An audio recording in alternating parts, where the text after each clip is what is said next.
Hello everyone, আসসালামু আলাইকুম। আজকে আমি আপনাদের সঙ্গে শেয়ার করব মোমো রেসিপি। আমরা মূলত আজকে করব চিকেন মোমো, আর সাথে আমরা একটা চাটনি রেসিপিও রাখবো, যেটা খেতে দারুণ স্বাদ।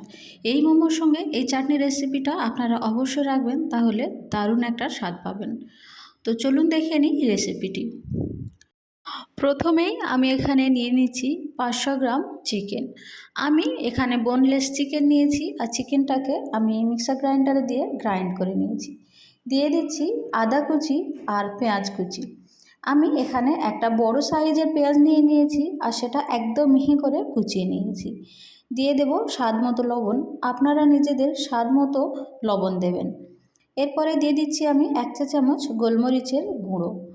আপনারা এখানে গোলমরিচের গুঁড়োর বদলে চিলি ফ্লেক্সও ব্যবহার করতে পারেন। উপর থেকে দিয়ে দিলাম সরিষার তেল। আমি এখানে 1 টেবিল চামচ সরিষার তেল ব্যবহার করেছি।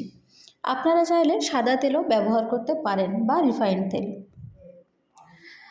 এগুলো হয়ে গেলে আমি এর উপর থেকে দিয়ে দেব গাজরের কুচি। আমি একটা বড় সাইজের গাজর গ্রেট করে নিয়েছিলাম, আর সেটা উপরে দিয়ে দিলাম। আর সবগুলো উপকরণ আমি একসঙ্গে খুব ভালোভাবে মাখিয়ে নিলাম। দেখা পাচ্ছেন চিকেনটা কতটা সফট হয়েছে। আপনারা যখন এটা করবেন তখন হাতে পড়লেই বুঝতে পারবেন যে এই চিকেনটা অনেকটাই সফট হয়। আর আমি আগে থেকে ময়দা মেখে লুচি বানিয়ে রেখেছিলাম। এই মোমোর লুচিগুলো একটু পাতলা পাতলাই করতে হয়। তো আমি যেন এটা সময় নষ্ট না হয়, তাই এটা আগে থেকে বানিয়ে রেখেছিলাম অফলাইনে। আপনারা সবাই তো লুচি বানাতে পারেন, তাই এক্সট্রা করে এটা আমি আর দেখালাম না। তো লুচি বানিয়ে নিয়েছি একটু পাতলা করে, আর এই চিকেনের পুরটা এটার মধ্যে দিয়ে দিলাম। আর এখন আমি মোমোর শেপ দিয়ে নিচ্ছি। দেখা পাচ্ছেন এইভাবে আপনারা মোমোর শেপ দিতে পারেন। যারা আমার মতো খুব ভালো শেপ দিতে পারেন না, তারা সহজেই এই শেপটা দিতে পারেন। আর যারা খুব ভালো শেপ দিতে পারেন তাদের তো কথাই নেই, তারা নিজেদের মতো করে মোমোর শেপ দিয়ে নেবেন। আপনারা লম্বা বা গোল যে কোনো আকারেই এই মোমোর শেপটা দিয়ে নিতে পারেন। আমি সহজ হওয়ার জন্য এইভাবেই দিয়ে নিলাম।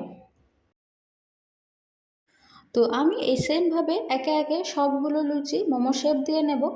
আর এটা করলে অনেকটা সহজেই হয়ে যায়, এটাই আমার কাছে সহজ লাগে। তো সবগুলো মোমো শেপ দেওয়া হয়ে গেলে আমি এরপরে একটা স্ট্রিমার নিয়েছি, আর স্ট্রিমারের মধ্যে একটু তেল ব্রাশ করে নিচ্ছি। আমি ওই রিফাইন্ড তেল একটু দিয়ে দিয়েছি, আর একটা তেল ব্রাশার দিয়ে ব্রাশ করে দিচ্ছি। এরপরে আমি মোমোগুলো একে একে দিয়ে দিচ্ছি। আমি মোমোগুলো স্ট্রিমারের মধ্যে সাজিয়ে নিয়েছি, আর যেটাতে জল রাখার সেটাতে আমি একটা পাত্রে জল নিয়ে নিয়েছি। আর এই নিচের পাত্রে জল থাকবে, আর উপরে মোমোগুলো থাকবে। তো এইভাবে আমি সবগুলো স্ট্রিমারের বক্স একে একে দিয়ে দিচ্ছি। আমার এখানে মোট 3টে বক্স আছে। আপনাদের কাছে যদি স্ট্রিমার বক্স না থেকে থাকে, তাহলে ঝাঁঝরি টাইপসের কিছু বা ঝাঁঝরি হাঁড়ি, ঝাঁঝরি গামলা, এইগুলোতেও খুব সহজেই করতে পারবেন।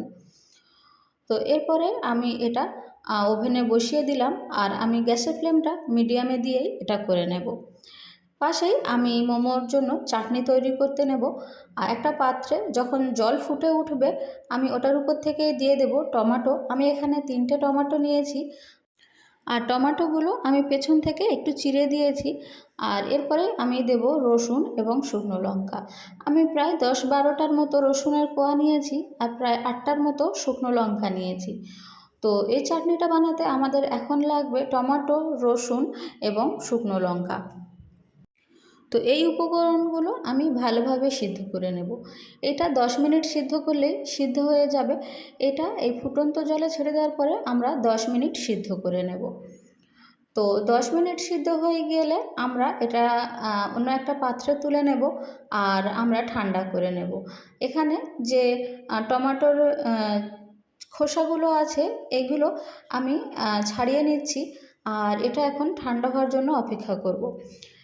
ঠান্ডা হয়ে গেলে সবগুলো উপকরণ একসঙ্গে দিয়ে আমরা মিক্সার গ্রাইন্ডারে গ্রাইন্ড করে নেব।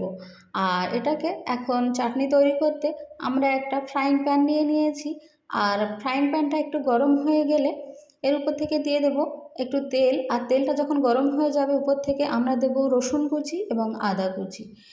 রসুন এবং আদা আমি নিয়েছি, আদাটা অল্প করে নিয়েছি, আর রসুন ওই 7-8টা রসুন নিয়ে আমি কুচি করে নিয়েছি। রসুন এবং আদা কুচি এর উপরে দিয়ে দেব, আর এটা খুব ভালো করে ভেজে নেব।